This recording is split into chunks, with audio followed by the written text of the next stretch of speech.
Puff Puff the Tragic Dragon. It was at primary school the first cigarette I smoked. It made me macho but also dizzy when I choked. Me and my mates got it from Gaza's granny's packet.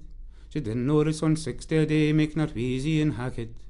The older boys, including my brother, then kept us in supply. An elder saw tell my mother, but I denied this stinking lie.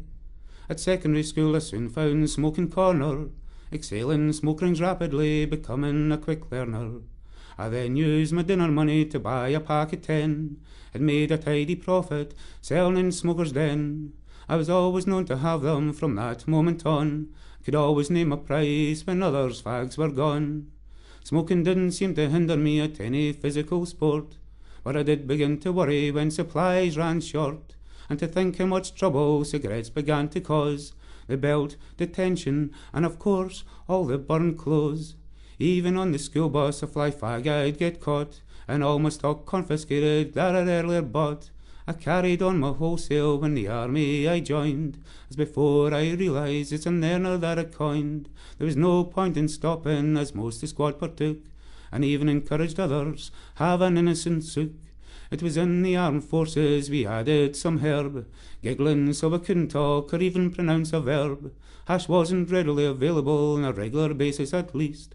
We'd only smoke and drink, sweat and clean our beast. I'll refrain from mentioning other drugs, as that is not the point. I want to speak in nicotine of what goes into a joint, especially based in Germany, so close to Amsterdam. Think of Squaddy's Harmony, now think of bees and jam. We could get fags cheap, big bulk, and in a jiffy. Careful the guards and catch us, breaking in a naffy. Smoke breaks were regular, it was up we stopped them out. When assholes on parade was the corporal's shout. When it was time for leave, I'd take my store back home, as I didn't want the taxman getting any more income. It was when I left the forces I needed smoking to stop, as I was short of resources, getting ripped off at the shop. I tried my own willpower, but that didn't seem to work, breaking up the dog ends and tasting like burnt cork. I splashed out for hypnotherapy to solve this dreaded addiction, but every time I now smelt shit, an erection was my affliction. I then moved on to acupuncture as the seed for stopping was sown. It did cure me of cigarettes, but I moved to rolling my own. I found a way to reduce my need on a regular daily basis. 4 hash joints at intervals, but I kept pulling funny faces. For 14 years I kidded myself thinking joints weren't smoking, but now being 22 I'd been puffing and choking. Even when living in Holland I used a marijuana bong, and whoever says stopping is easy, the hype's so wrong, as it is a horrible poison even rats can learn to need, causing so many problems, it's the most evil tax weed. The only people laughing are those who make the yield, but I can't judge them making profit in the playfield.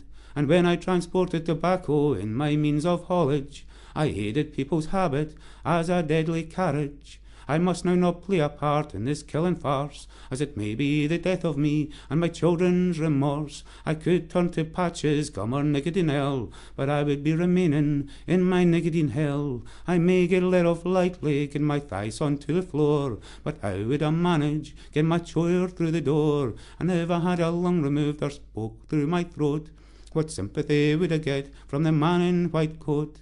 I'll give the books one more try that make stopping easy, and try those alternative remedies that's supposed to make me queasy. There is also the telephone to use the smoking helpline, hoping that would help me, someone listening to me whine. I could go to the hospital and see black lungs in a bucket, and visit patients with no tongue, and how phlegm's food they suck it.